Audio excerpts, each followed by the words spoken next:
제 나이 13살 부모님의 이혼으로 아빠와 함께 살게 되었어요. 엄마라는 이름을 지우고 살게 되었죠. 사실 제 입으로 말하기 부끄럽지만 엄마가 다른 남자와 바람이 났거든요. 그렇게 이혼하게 된 저희 아빠는 이제 곧 중학생이 될 저와 둘이 살게 되었어요.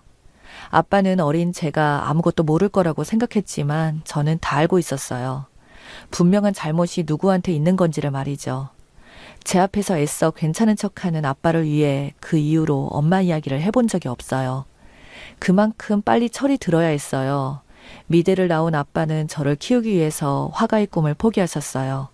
동네에서 분식집을 하시면서 제가 엄마의 빈자리를 느끼지 못하게 서포트해 주셨고, 제가 하루라도 빨리 어른이 되어서 아빠 어깨에 짐을 덜어드리고 싶었어요. 정말 코피 나도록 공부했고 로스쿨에 진학해서 변호사가 되었죠.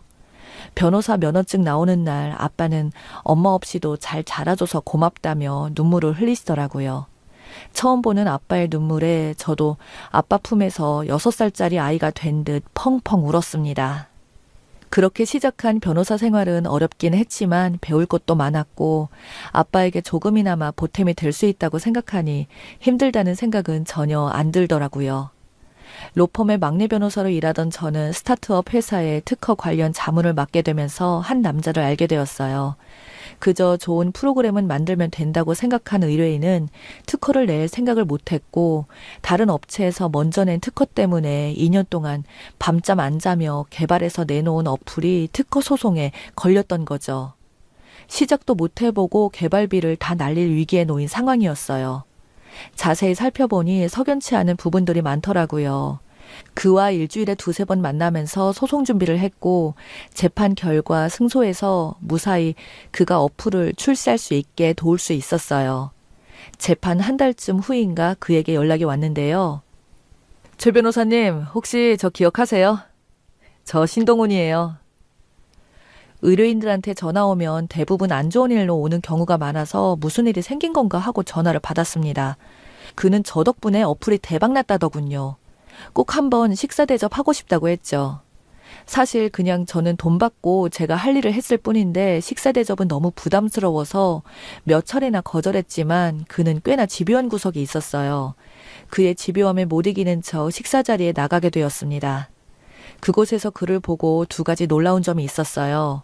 소송 준비하는 내내 그냥 계속 추리닝 차림의 모습이었었는데 한 달 만에 만난 그는 그때와 전혀 다른 성공한 사업가의 모습을 보이는 듯 했죠.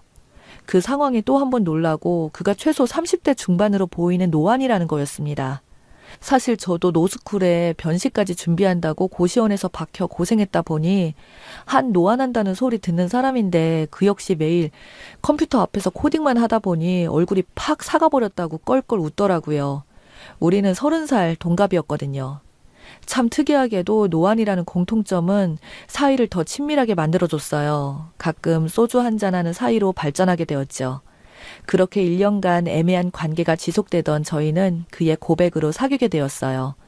나중에 알고 보니 그는 소송 당시 때부터 관심이 있었고 밥 먹자고 연락했고 1년간 계속해서 자기 마음을 드러냈는데도 공부한다고 고시촌에 박혀있다 보니 연애 세포가 다 죽어버렸던 제가 1년 동안 그걸 알아차리지도 못했던 거였어요.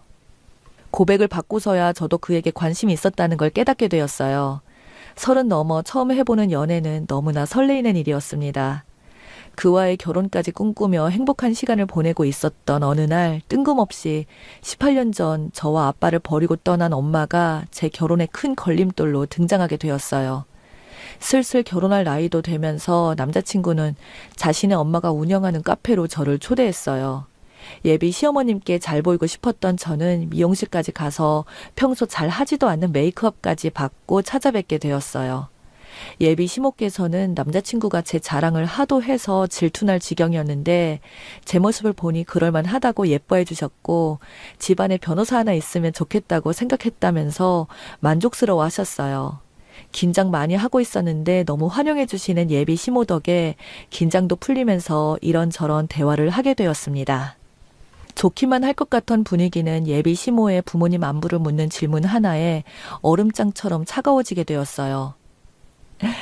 그래서 부모님은 뭐 하시니? 아빠 엄마의 이혼이 부끄러운 건 아니었어요. 아빠는 저를 잘 키우셨으니까요. 그래도 어떻게 말해야 하나 잠깐 고민이 되더라고요. 어차피 결혼할 사이도 숨길 문제도 아니라고 생각해서 솔직하게 말씀드렸어요.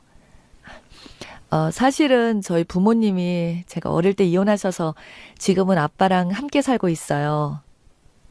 순간 예비 시모의 얼굴에 표정이 바뀌셨는데요. 이야기 잘 들었다. 이제 그만 가보거라. 순간 냉랭해진 분위기에 저는 당황했고 남자친구도 분위기를 풀어보려고 했지만 예비 시모는 자리를 떠나버렸어요. 저는 도대체 이게 무슨 일인가 싶어서 어리둥절했죠. 이때까지만 해도 이게 우리가 결혼을 못하게 될 정도까지 커지게 될 거라고는 생각도 못했죠. 남자친구는 걱정하지 말라더군요. 원래 성격이 불같으셔서 그렇다며 저를 달랬습니다. 저도 계속 결혼을 진행하기 위해선 그에게 저희 부모님이 이혼한 이유에 대해서도 알려야 했고 이야기를 다 들은 그는 자신의 어머니에게 가서 잘 말해보겠다고 했어요. 며칠 후 어머님께 잘 말씀드렸다면서 걱정하지 말고 결혼 준비하자고 하더라고요. 예비 시모들 처음 만난 이후에 찜찜하긴 했지만 더 이상 늦출 수가 없어서 결혼 준비를 진행하게 되었어요. 어느 날 모르는 번호로 전화가 왔어요. 변호사식이나 되는 애라 똑똑하게 알아들을 줄 알고 긴 말 안 했는데 동훈이가 물려 터져서 너한테 말 안 했나 보구나. 난 이혼한 부모 밑에서 큰애랑 우리 아들 결혼시킬 생각이 없다. 그의 걱정 안 해도 된다는 말과 달리 예비 시모는 제가 이혼한 부모 밑에서 자랐다는 이유로 끝까지 결혼을 반대하셨어요. 제가 할 수 있는 건 아무것도 없었죠. 남자친구는 자신이 부모님을 설득할 수 있다며 조금만 더 기다려달라더라고요. 그렇게 저를 달랬지만 이렇게까지 해서 결혼을 해야 하나 싶은 생각이 들었습니다.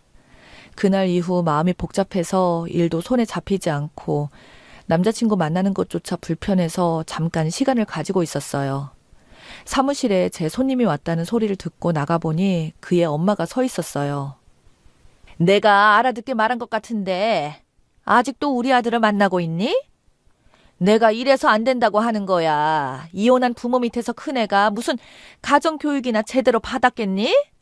노펌에서 아직도 가장 막내 변호사라 행동 하나하나 눈치 보면서 지내고 있었는데 갑작스럽게 남의 직장에 찾아와서 악담 퍼붓는 예비 시모 때문에 의도치 않게 제 개인사가 노펌 사람들에게 공개되어 버렸는데요. 내가 듣자니 너희 엄마가 바람나서 이혼한 거라면서.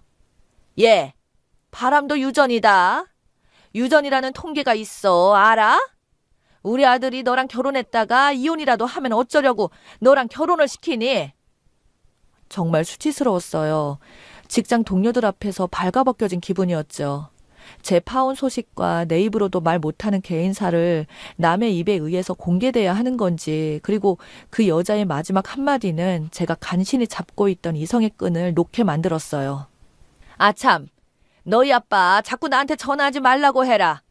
결혼 못 시킨다고 알려주려 전화했더니 그 다음날부터 집착병 환자처럼 전화를 해대네. 이혼하는 데는 다 이유가 있어. 그러니 너희 엄마가 도망을 가지. 저희 아빠까지 조롱하는 모습에 순간 저도 이성을 잃었어요. 예비 시모의 머리채를 잡아버렸는데요. 바깥에서 지켜보고 있던 동료들이 아수라장이 된 제 사무실 들어와서 저를 뜯어 말려서 겨우 진정이 되었습니다. 나도 이 결혼 안 해. 너 같은 시어머니 모실 바에 내가 그냥 노처녀도 늙어 죽는 게 낫지. 이혼한 부모 밑에서 커서 그렇다고 당신 같은 쓰레기 부모 밑에서 큰 동훈 씨가 더 불쌍하네요. 직장에서 개인사가 적나라하게 드러나버린 저는 더 이상 큰 노펌을 다닐 수가 없어 퇴사하게 되었습니다. 남자친구와도 결별을 고하게 되었어요. 남자친구는 이렇게 헤어질 순 없다며 매달렸지만 저는 그 여자랑 엮이고 싶지 않았어요. 무엇보다 용서할 수 없는 건 저에게만 그런 모욕을 한 게 아니었어요. 그 여자는 저희 아빠에게도 전화해서 이혼 가정에서 자란 아이는 며느리로 받아줄 수 없다며 딸아이 정신 차리게 하라고 쏘아붙였답니다. 아빠는 자신의 이혼 때문에 제가 이런 대접을 받고 있다는 사실에 큰 충격을 받으셨다고 해요. 어떻게든 문제를 해결해 보고자 그 여자에게 이런저런 제안을 해봤다는데 그 여자는 저한테 얘기할 때 이렇게 집착을 하니 마누라가 바람피고 도망간 거라며 오히려 조롱을 했던 거죠. 아빠는 저에게 말도 못하고 끙끙 앓고 계셨고요. 이미 모든 걸 끝내고서야 알게 된 사실에 정말 손이 부들부들 떨렸지만 아빠가 그러지 말고 잊고 살라며 말리시는 통에 제 가슴속에 상처로 묻어두게 되었어요. 그렇게 3년이 흘렀습니다. 저도 그 일에 대한 기억이 흐릿해져 갈 때쯤 저와 아빠에게 지울 수 없는 상처를 준 그 여자를 생각지도 못한 장소에서 다시 보게 되었어요. 저는 변호사 5년차가 되면서 새로 취직한 로펌에서 이혼 전문 변호사로 일하고 있었거든요. 어느 날 제 의뢰인으로 온 그 여자를 한 번에 알아볼 수 있었어요. 맞은 놈은 평생 기억해도 때린 놈은 기억도 못한다고 했나요? 어처구니 없게도 그 여자는 이혼 소송을 당한 상태였고 심지어 저를 알아보지도 못하더군요. 변호사님, 이혼 전문이라고 들었습니다. 이혼하더라도 남편 재산 최대한 많이 분할할 수 있게 도와주세요. 이혼한 부모 밑에서 자란 저라서 결혼 못 시키겠다는 여자가 이혼을 하기 위해 나를 찾아오는 이런 아이러니한 상황이라니 정말 속으로 실소가 나와 참을 수가 없었어요. 세상 참 좁죠. 세상에 이런 악연도 다 있네요. 아주머니가 이혼한다고 수많은 변호사들 중에 날 찾아오다니요. 사실 3년 전에 저와 2-3번 만난 게 전부였던 그 여자가 저를 못 알아보는 게 어쩌면 당연하게도 했죠. 그 여자는 제가 무슨 말을 하는지 못 알아듣고 어리둥절한 표정을 짓고 앉아 있었어요. 그 여자에게 제 명함을 내밀었어요. 최수연이에요. 제 이름. 제 이름도 모르시죠? 기억 안 나세요? 3년 전에 당신의 결혼 반대했던 당신 아들 여자친구. 당신이 그랬잖아요. 이혼한 사람들은 무슨 문제가 있어서 하는 거라면서요. 이혼도 유전이라고 하시지 않았나? 그 여자는 그제서야 제가 누구인지 알아보는데 저를 위아래로 훑어보고는 제 생각과 전혀 다른 행동을 했는데요. 그간 다 지난 일들 말해서 뭐 하겠니? 우리가 이렇게 만난 거 보니 인연은 인연인가 보다. 나도 많이 후회했어.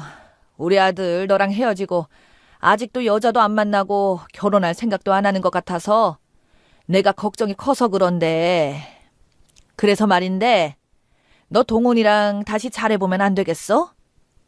제 직장까지 쳐들어와서 제 개인사까지 들춰내버린 인간이 아무렇지도 않게 다시 자기 아들을 만나보라고 하는 뻔뻔함에 제대로 팩트 폭격 날려줘 버렸어요. 내가 당신 아들을 왜 만나?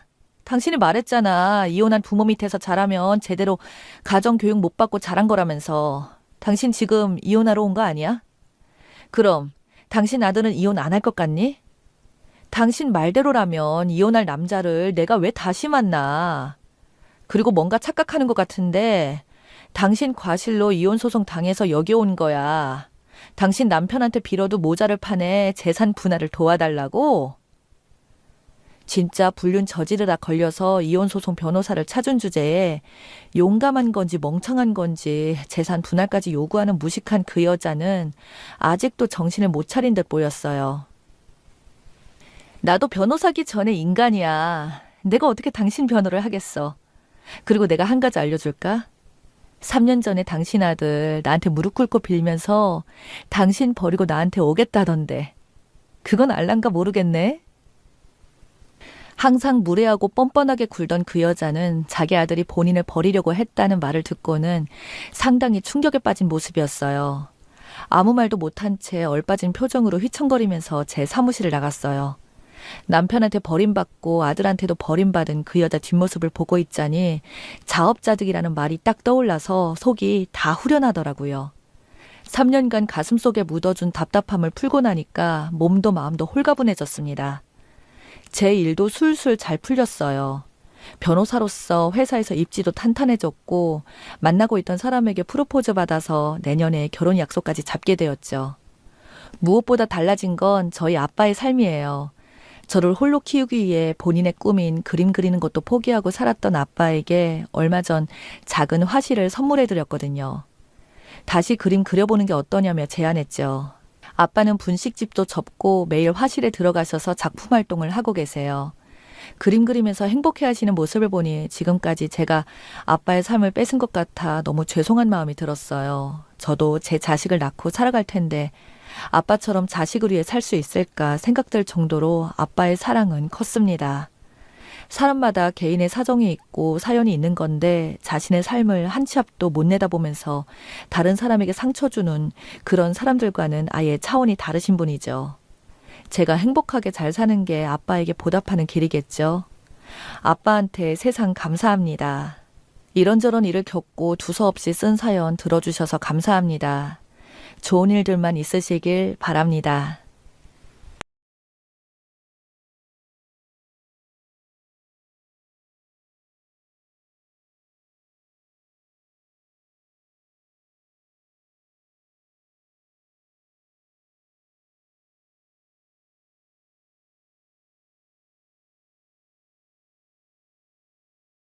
안녕하세요. 저는 40대 남자입니다. 너무 분하고 억울한 일이 있었는데 그때를 생각하며 이렇게 사연을 보내봅니다. 저와 아내는 제가 30대 중반이고 아내는 20대 중반이었죠. 대기업에 다니고 있는 제가 보육원에 봉사활동을 갔을 때 처음 만났습니다. 제가 자청해서 봉사활동을 간 건 아니었고 회사에서 매년 일정 시간에 봉사 시간을 채워야 했기에 그날도 보육원으로 봉사활동을 갔습니다. 저는 아직 결혼 전이었고 아이가 없었지만 보육원 아이들을 보며 저는 결혼해서 아이를 낳는다면 어떤 일이 있어도 제가 키워야겠다고 생각했어요. 처음 보육원에 갔을 때 외로운 아이들과 놀아주고 같이 밥 먹어주고 그런 일을 할 줄 알았는데 할 일이 참 많았습니다. 방 청소, 화장실 청소, 빨래 등등 하루가 그냥 눈 깜짝할 사이에 지나가더라고요. 그럼 보육원에서 아내의 지휘 아래서 보냈습니다. 아내는 자기도 봉사활동으로 여기에 왔다고 하며 저보다는 몇 달 먼저 시작해서 이제는 처음 오는 봉사자들을 인솔하고 있다고 하더라고요. 나이는 딱 봐도 어려 보였습니다. 그런데도 자기보다 10살이나 더 많은 사람들을 잘 휘두르더라고요. 그런 당찬 모습이 좋아 보였습니다. 그렇게 첫 만남 이후 우리는 2달에 한 번씩 보육원에서 만나게 되었습니다. 자주 만나니 정이 들고 어려운 아이들을 같이 돌보면서 애틋한 마음에 서로 울기도 했습니다. 그렇게 1년을 지켜보다가 저는 이 여자라면 평생을 함께해도 좋을 것 같다는 생각이 들었습니다. 그래서 보육원 밖에서도 연락하며 만난 뒤 연인 사이로 발전하게 되었습니다. 연인 사이라고는 했지만 나이 차이가 걸렸습니다. 10살 차이가 나니 쉽게 결혼에 대해서는 말하기가 미안했거든요. 하지만 아내는 나이 차이는 생각하지도 않고 제 마음씨가 고와서 그런 건 문제가 안 된다고 하더라고요. 저는 그 말에 용기를 내어 프로포즈를 했고 아내는 망설임 없이 저의 청혼을 받아줬습니다. 결혼을 마음 먹어보니 이제 서로의 집안을 알아가야 했습니다. 아내는 그때 처음으로 자기 집안 얘기를 해주더라고요. 솔직히 놀랬습니다. 아내 집안이 잘 산다는 거예요. 아내는 씀씀이가 과해 보이지 않았고 비싼 옷이나 가방은 전혀 없었거든요. 그런데 아내 아버님은 중소기업의 대표를 하고 계셨습니다. 연매출 70억 이상이나 되는 회사의 대표님이라고 하였고 지금도 계속 승승장구 중이라고 하더군요. 그러다 장모님 얘기를 하려고 하는데 인상을 쓰면서 얘기하더라고요. 장모님은 새 엄마라고 했습니다. 그리고 남동생이 하나 있는데 배다른 동생이라고 하더라고요. 아내가 고등학생 때 새엄마가 들어왔고 아내의 친엄마는 새엄마 때문에 쫓겨났다고 했습니다. 아내는 그때 친엄마랑 같이 살려고 했는데 장인어른이 절대 안 된다고 하셨고 새엄마도 아내가 장인 어른과 살아야 위자료를 많이 준다고 했기에 아내를 설득해서 지금은 친엄마와 연락도 안 하고 살고 있다고 했습니다. 장인어른이 재혼하고 아내는 집에 손을 안 벌리고 살았다고 합니다. 그래서 지금껏 혼자 아르바이트를 해서 살아왔다고 하더라고요. 아내의 당찬 모습에 그런 아픈 사연이 있다는 것에 놀랐습니다. 그래도 이제 결혼을 하기로 마음 먹었기에 아내 집으로 인사를 드리러 갔습니다. 아내 집에 들어가니 장인어른은 탐탁지 않은 표정으로 저를 반기셨고 장모님은 정말 잘 왔다면서 좋아하셨습니다. 그날 처음 장모님을 뵈었을 때 정말 놀랐습니다. 아내가 얘기할 때는 그냥 새엄마라고만 했지 나이는 말해주지 않았거든요.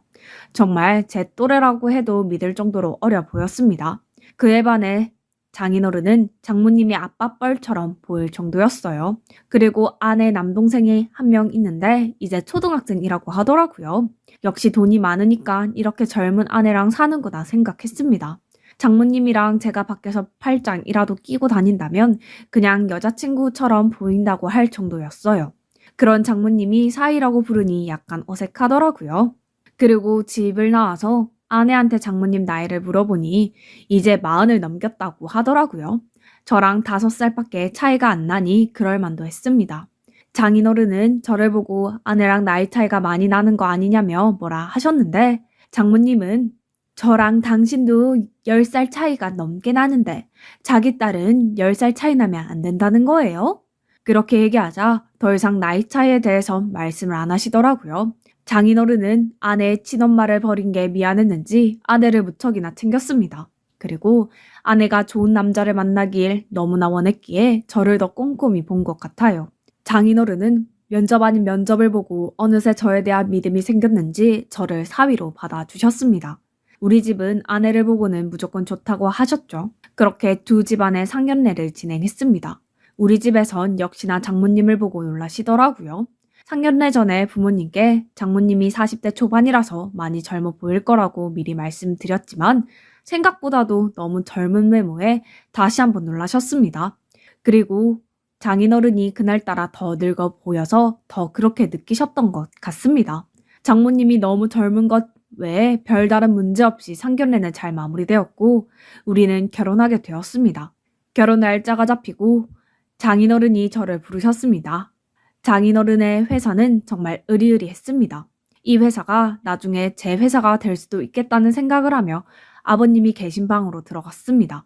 아버님이 저를 부른 이유가 신혼집이며 혼수 관련해서 얘기하고 싶다고 하셨어요. 저는 그동안 1억 정도 모아서 추가적으로 대출받고 전셋집을 알아보고 있다고 했습니다. 그러자 아버님은 우리 딸한테 미안하기도 하고 딸한테 해준 게 없어서 결혼에 들어가는 비용을 다 대주고 싶은데 괜찮겠나? 자네만 허락해주면 자네 회사 근처에 아파트 하나 주고 싶은데. 아내는 아버님께 손을 벌리고 싶지 않아서 저한테도 소박하게 시작하자고 했었는데 아버님이 그런 아내 때문에 저를 불렀다고 생각했어요. 그러면서 제가 집을 장만한 것처럼 해서 집을 구해준다고 했습니다. 저도 아내 마음을 알긴 했지만 아버님의 이런 부탁을 안 들어드릴 수가 없었어요. 그리고 내심 좋기도 했고요. 그렇게 아버님은 결혼 비용을 모두 지불하셨고 아내에 대한 미안한 마음을 어느 정도 털어냈다고 하셨습니다. 그렇게 아버님의 전폭적인 지원으로 아내와 저는 행복한 결혼 생활을 시작할 수 있었어요. 하지만 생각지도 않은 곳에서 결혼 생활은 삐걱대기 시작했죠. 아내의 친정과 멀지 않은 곳에 신혼집을 마련해서인지 장모님은 자주 우리 집으로 오시곤 했어요. 오실 때는 아내랑 서먹서먹한 사이라서 좀 더 친해지려고 오신다고 하는데 아내는 정말 싫어했어요. 아내가 한참 사춘기 시절에 아내 친엄마가 집에 있는데도 장모님은 장인어른과 집에 들어왔고 아내의 친엄마를 타박했다고 했거든요. 그런 모습을 보며 자라서인지 장모님이 어떻게든 잘 보이려고 해도 아내는 눈 하나 깜빡 안 하더라고요. 그렇게 장모님은 아내가 싫어하는데도 계속 우리 집에 찾아오셨고 아내가 집에 없을 때도 찾아오셨어요. 그리고 저에게 아내 어디 갔냐며 아내 때문에 자기가 너무 힘들다며 푸념하시더라고요. 집에 있는 와인을 보시곤 한 잔 달라고 하셨습니다. 막상 단둘이 있으니까 정말 어색하더라고요. 장모님은 사이라고 하지만 정말 친구라고 해도 될 정도로 젊은 장모였기에 이상했습니다. 어쨌든 젊은 장모라도 장모님께 와인을 한 잔 따라 드렸어요. 그러자 장모님은 이 나이에 딸한테 인정도 못 받으면서 사는 게 힘들다고 하더라고요. 그러다 장인어른 얘기도 했습니다. 나이 차이가 많이 나다 보니 자기를 잘 못 받아준다고 괜히 늙은 사람이랑 결혼했다고 얘기했어요. 물론 부부 사이가 안 좋으면 그렇게 한탄할 수도 있겠지만 사위한테 그런 소리를 왜 하나 싶었어요.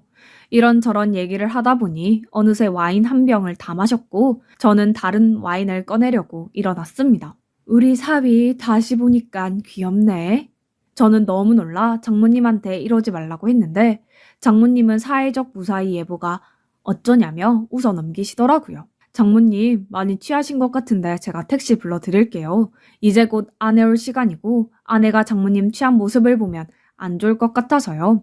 그렇게 얘기하고 좀 더 있고 싶다던 장모님을 택시 태워 보내드렸습니다.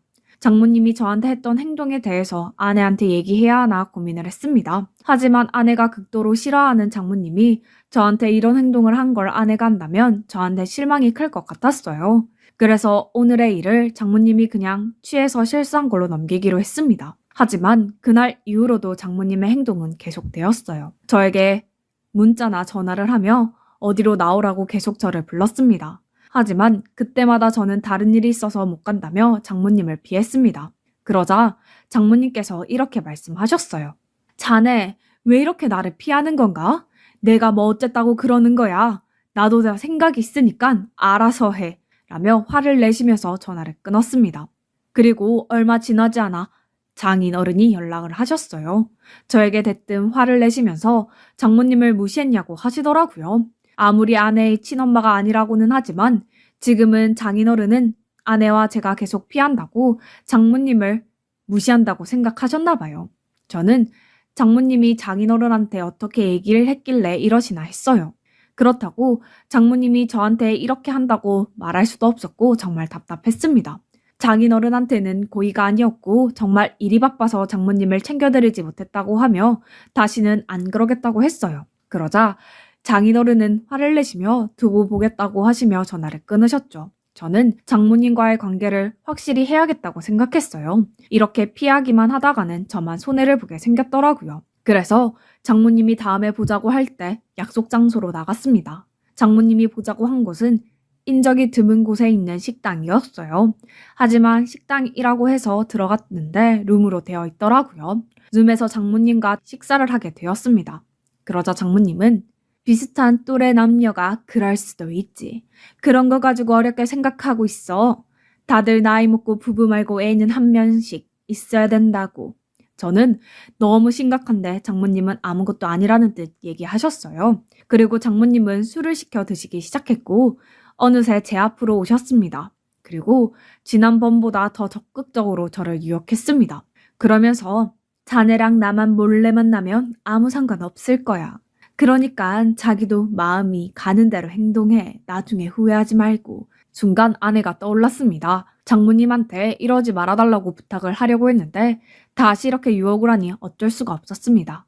장모님을 외치고 그 자리에서 일어났습니다. 그리고 장모님께 저는 장모님 사위예요. 우리가 이러면 장인어른이랑 제 아내를 어떻게 보려고 그래요? 제발 부탁이니까 이러지 말아주세요. 장모님이 지금 이러시는 거 장인어른이 아시면 가만 있으시겠어요? 하지만 장모님은 그럴 일 없다면서 저에게 앉으라고 했습니다. 저는 더 이상 얘기가 안 통한다는 걸 알고 장모님을 내버려두고 혼자 나왔습니다. 다음 날부터는 장모님은 사진을 보내주시더라고요. 두 손 두 발 다 들었습니다. 저는 혹시나 장모님과 이렇게 문자를 주고받는 걸 아내에게 들킬까봐 장모님이 연락 오실 때마다 흔적을 지우기 바빴습니다. 결국엔 장모님 번호를 차단하게 되었어요. 그리고 한동안은 아무 일도 없었습니다. 번호를 차단하니 장모님이 어떤 연락을 하는지 알 수 없었고 장모님도 이제는 포기를 하신 거라 생각했어요. 그렇게 몇 달이 지나고 주말이었어요. 아내는 교회를 다녀서 아내가 교회에 갔을 때 저 혼자 집에 남아있을 때였죠. 장모님은 아내가 매주 교회에 가는 걸 아셨으니 아내가 없는 우리 집에 혼자 오셨습니다. 인터폰에서 장모님을 봤을 때 화들짝 놀랐습니다. 문을 열어줘야 하나 한참을 고민했는데 안에 있는 거 다 안다면서 문을 차고 소리를 지르니 이웃집 눈치도 보이고 그래서 문을 열어주었어요. 장모님은 화를 내시며 그동안 왜 연락도 안 받고 전화도 안 됐냐며 저에게 따졌습니다. 저는 도저히 장모님하고는 말이 안 통해서 어쩔 수 없이 연락을 차단했다고 했어요. 그러자 장모님은 서럽게 우시면서 장인어른과 사는 게 너무 힘들다고 하셨어요. 거의 20살 가까이 차이 나는 남편과 사니까 너무 일찍 결혼한 것 같다면서 너무 외로워서 어디 하소연 할 곳도 없다고 하셨습니다. 그렇게 우시는데 아내가 언제 곧 돌아올지도 모르고 장모님을 싫어하는 아내가 이 광경을 본다면 오해할 수도 있을 것 같아서 장모님을 진정시켜 드려야 할 것 같았어요. 장모님께는 장인어른과 다시 사이가 좋아지실 수 있을 거라며 저와 아내도 옆에서 같이 도와드린다고 했어요. 하지만 그게 장모님의 연기일 줄은 꿈에도 생각 못했습니다. 그렇게 제가 옆에서 다독여주니 그러면서 자네도 원할 거니까 내가 이런 걸 얘기하는 거 아니야. 우리 그냥 좋게 만나자. 우린 좋은 사이가 될 수 있을 거야.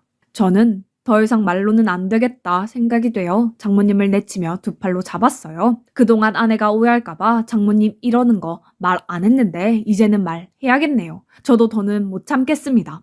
그렇게 얘기하고 있는데 문이 열리는 소리가 들렸고 아내가 교회에서 돌아왔습니다. 정말 운도 지질이 없지 하필 그 상황에 아내가 오다니 정말 오해를 할 만한 상황이기도 했지만 장모님은 쐐기를 박았습니다. 갑자기 엉엉 울면서 제발 이러지 말라고 했고 아내한테는 살려달라고 하니 그 상황만 보면 저만 나쁜 놈이 되어 있었습니다. 아내는 달려와 제 뺨을 때렸고 울고 있는 장모님을 일으켜 세웠습니다. 그리고 저한테는 오빠 미쳤어?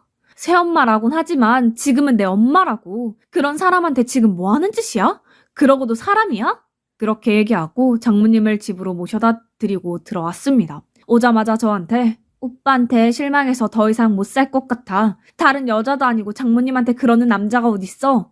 지금 아이도 없으니까 그만 헤어지자. 정말 제가 울고 싶었습니다. 처음에 장모님이 저한테 들이댔을 때 그냥 솔직히 얘기할 걸 후회가 됐습니다. 하지만 오늘의 그 상황을 보고서는 다 제가 잘못한 것처럼 보였을 거라 생각했어요. 그래도 이 억울함을 풀어야만 했습니다. 저는 그동안 장모님이 저한테 한 행동들과 애인 사이로 지내자고 한 이야기를 아내에게 들려줬습니다. 하지만 아내는 오빠가 싫었으면 처음부터 얘기했어야지. 오빠도 좋으니까 지금까지 이렇게 숨긴 거 아니야? 나는 오빠가 처신을 잘못해서 이렇게 된 걸로 느껴지는데 그런 거 아니고서야 오늘 같은 일이 왜 일어났겠어? 정말 답답해 미쳐버리는 줄 알았습니다. 그리고 장모님이 저에게 보낸 문자들을 보여주려고 했지만 장모님 연락처를 차단하면서 이미 다 지운 상태였습니다. 아내한테 정말 난 억울하다고 몇 번을 얘기했지만 아내는 들으려고도 안 했습니다. 당분간 따로 지내자며 아내는 친정으로 갔습니다.